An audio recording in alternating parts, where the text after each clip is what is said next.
So this first piece that you see here, I have had this piece for a very long time. It's one of the first pieces that I bought when I started collecting vintage jewelry.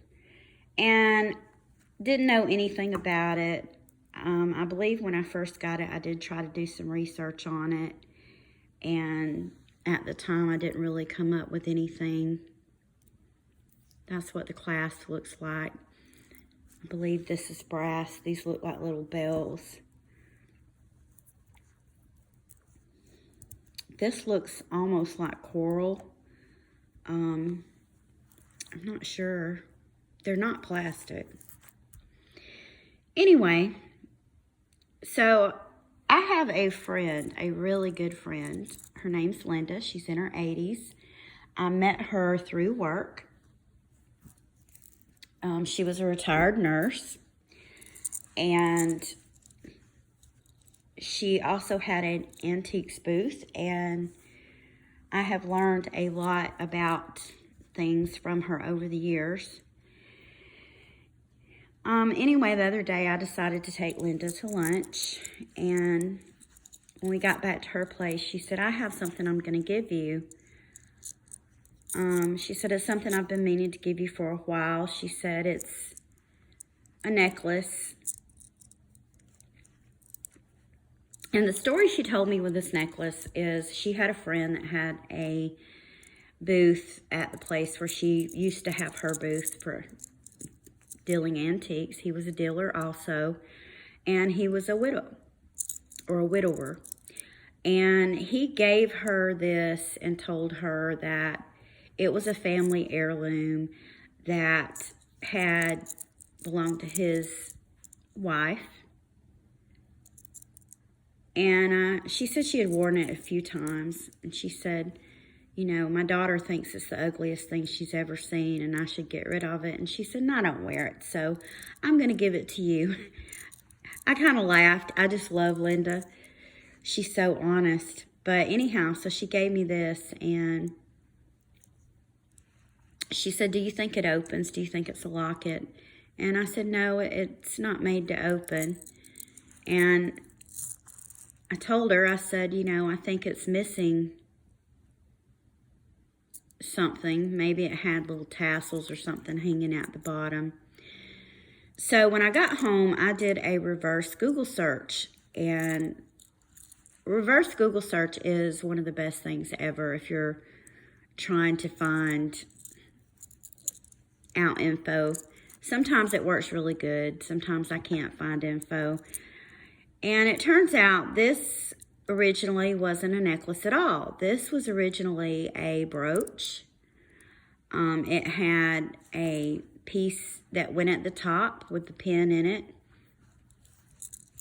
At the bottom, it had these little chains with coins hanging on them. And this is it's from Morocco. It's Berber, from the Atlas Mountain region. Very interesting, huh? So I thought, hey, I might just research a couple of more pieces that I have. And it made me think of the other piece that I've already shown you, the one with the bells on it. And so I did the research, and it turns out that this also is Berber. So how crazy is that? So this really got me on a kick. And I had recently, and it's funny that all this happened at around the same time, I had recently bought a jewelry lot. And I'm going to show you some of the pieces that were in it. And I thought, hey, you know, I'm pretty sure those pieces are tribal. Let's do some research. So this is one of the pieces. This is a ankle bracelet. It's got these little bells on it.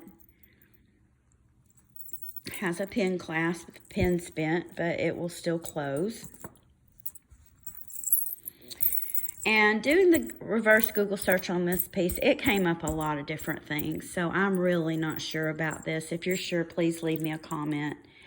It came up belly dancer bracelet. It came up Middle Eastern bracelet. It came up Indonesian. It came up Moroccan. So here's a close-up. Here's the little bells. They do make noise. So if you know anything about this bracelet, please let me know. The next piece that was in that lot is this piece, and don't really know anything about this. It does look very vintage. At first I thought this was Nefertiti,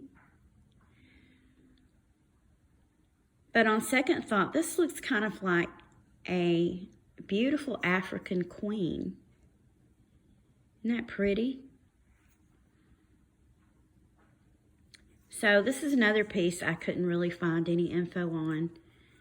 Again, if you're familiar with this type of jewelry and if you know anything about this piece, please leave me a comment. I would like to know more about it. Because so far, nothing has came up. And then this piece, this is a Steve Madden piece. It is signed. And I think this is just a piece that's trying to look tribal. Let's see if I can spread it out so you can see it. So it's a necklace. This is faux turquoise. And it's a combination of a choker. Oh, there's my dog barking. And look how it kind of mimics this bracelet. Look at that. Isn't that interesting? I think it is. So the next pieces that I'm going to show you, these are from Thailand. I believe that they are just made out of some kind of tin. At first I thought they might have been sterling, but I don't really think they are. And these are tribal. This is a rabbit. I've got to reattach this piece where it came loose. But this is a rabbit.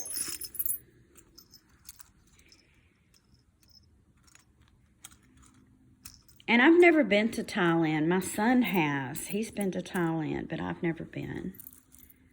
And then it's got these little pieces. I think this is gorgeous. And look at how it bends. This kind of bends to set on the shoulder. And then this piece hooks to this piece here to hold it around the neck. And there were two of these in that jewelry lot. The other one is my favorite of the two. It's got a little vent place here. I don't know if I can fix that or not. And it's obviously missing some pieces. You can see it has a dangle here. It's missing the dangle on this side. And it had pieces that dangled here, and those are missing. And it's made a little bit different. You can see it's bent right here. I don't know if I can straighten that without damaging the piece or not. So this one doesn't quite lay on the shoulders. And then this is the hook.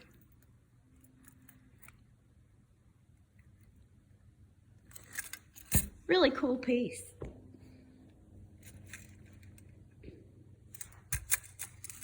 I really like the craftsmanship that went into these pieces.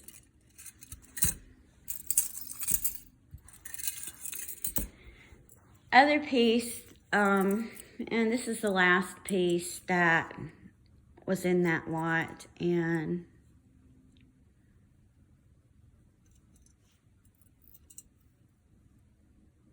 It's a bracelet. The safety chain on it is broken.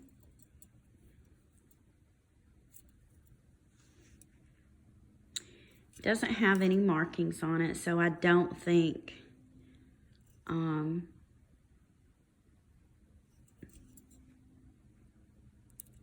don't believe it's sterling.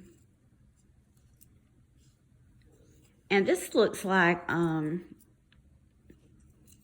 this, to me, this looks like it's either Mexican or Chinese in origin.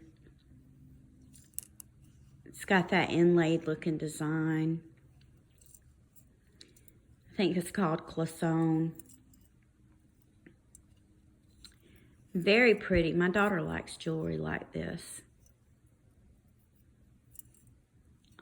She likes jewelry like this, and she likes anything that's Egyptian revival. She's always had a huge fascination with anything Egyptian.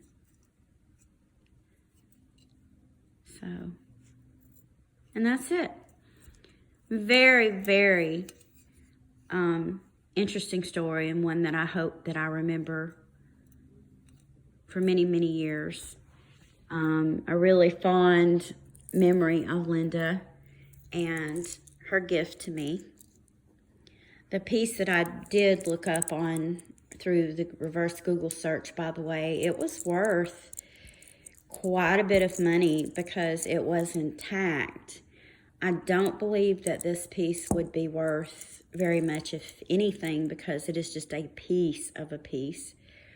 But I love it, and it's something that I will always treasure because my friend Linda gave it to me. So that's it for today. Hopefully this gave you some really good ideas about finding pieces using reverse Google search and how that can help you. I hope you guys have a wonderful day. Please, if you like this video, give me a thumbs up, subscribe, and ring the bell for more notifications.